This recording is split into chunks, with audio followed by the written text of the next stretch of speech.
A dictionary is a type of variable, and it's very similar to an array.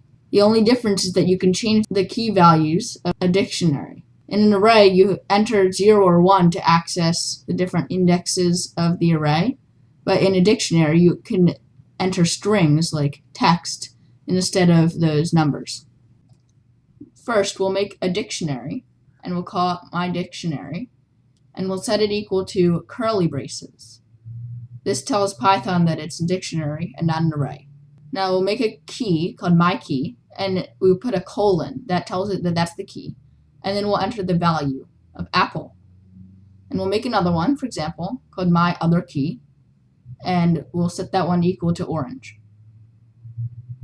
Now we can access this data. So we'll print out my dictionary, and in brackets, like we do with an array, we'll write my key, and that will give us the value of my key, and it should print out apple.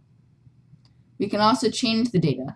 So we can write my dictionary, and then the key, my key, and we'll set that equal to banana, because we don't want an apple anymore.